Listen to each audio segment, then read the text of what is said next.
Hello mga people, mga human being tips and tricks sa karon.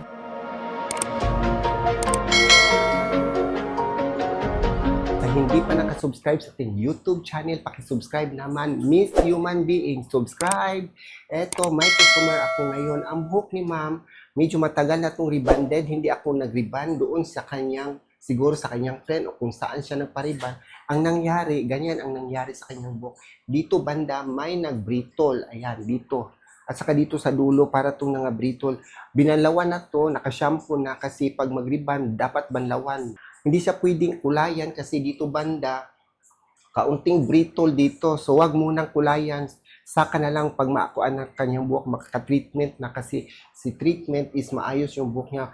Siguro mga 1 week, okay na yan kulayan. Ito si Glad Rebanding ang gamitin kong i-reband sa buhok ni ma'am. So, nagtimbang naman ang bading. Ang analyze ko sa buhok ni ma'am, ito medyo manipis, sobrang nipis. So, yan ang nangyari sa kanya last year. Ang buhok niya is nag-brittle. Nang dahil sa gamot na matapang, ganyan talaga. So, dapat marunong kang magtrabaho para yung mga buhok, yung mga customer, hindi naman sila may ubos sa ilang dughan. Kasi yung pag ang buhok masira, parang ang damdamin nun na ano na, hindi mapalagay kasi nasira na yung buhok. Hindi basta-basta makasira ng buhok. So ako, kailangan ko talagang trabahuin ng todo yung para maganda ang buhok, para hindi masira ang buhok. Kasi hindi basta-basta makasira ka ng buhok. Dito banda, hindi pa dito muna nilagyan ng gamot. Dito banda, hindi pa kasi boundary, rebanded to, then dito medyo virgin pa. So may timer para hindi ka malito, para maalala mo kung ilang minuto na bago mo lagyan ng gamot. Because si Glad Rebanding number 2 at saka treatment, ito na hinahalo na sa dalawa. Pagkatapos dito naman tayo sa buhok. Lagay dito, medyo dalian lang, medyo mabilis para hindi mag-brittle ang buhok. Kasi kahit may treatment siya, basta mag-brittle ang buhok, brittle na yan, hindi na pwede yung ibalik.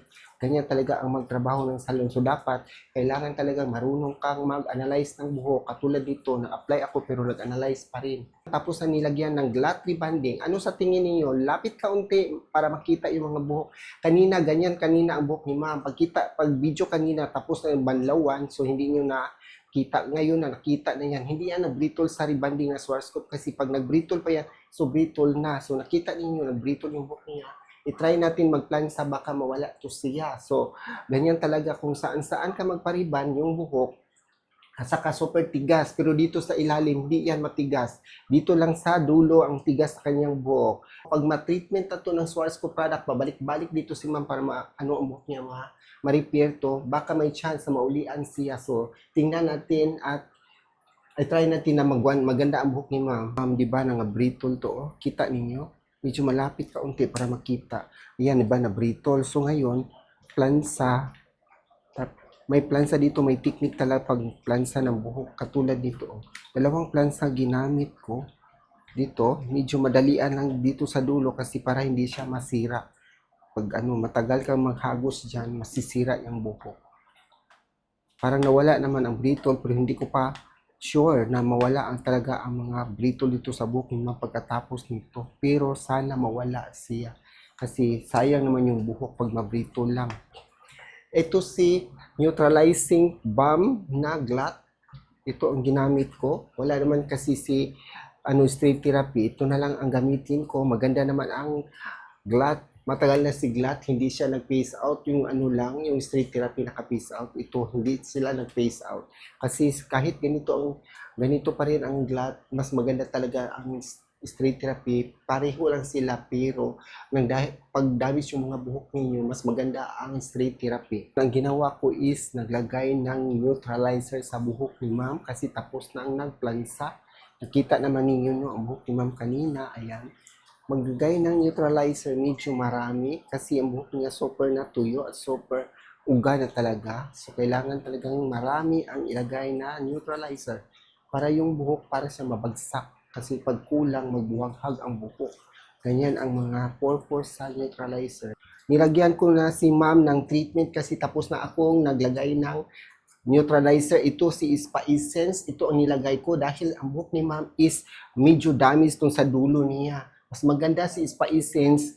Iba naman si Bonacure. Si Bonacure kasi Ano yan, pag marami na ka na nag-hair fall, ito siya para sa mga damage na buhok dito sa dulo-dulo ng mga buhok ninyo. Lalo na si ma'am, nagaling nag-ribbon, so nangasira yung buhok ni ma'am.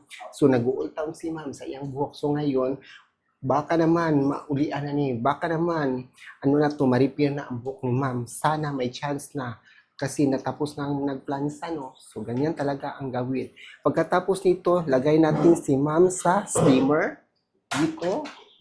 Ng 15 minutes lang. Kasi lahat ng mga gamit sa Swarovski dapat mag-treatment talaga. Parang ganito ba? Wait lang ha, sandali lang. Kasi pa-under ko muna.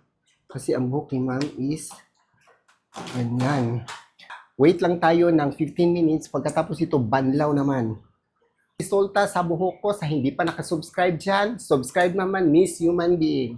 Ito na ang buhok ni ma'am, o. Tingnan ninyo. Dito sa ibabaw, dito sa banda niya sa harapan, kanina sinabi ko, di ba, nagbritol ang buhok ni ma'am. Hanggang ngayon, meron pa rin. Kasi ang buhok, hindi yan ma-repair ng kahit ano-ano pang sino-sino pang hairstylist, na pinakamagandang hairstylist, hindi talaga ma-repair ang damage na buhok.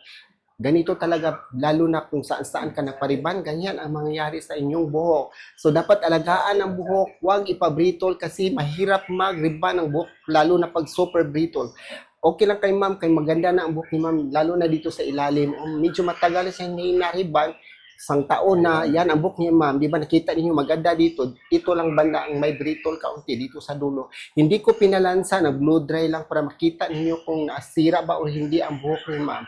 And sa lahat na hindi pa nakasubscribe sa aking YouTube channel, pakisubscribe naman, Miss Human Being, subscribe, like, comment below, and thank you for watching. Bye!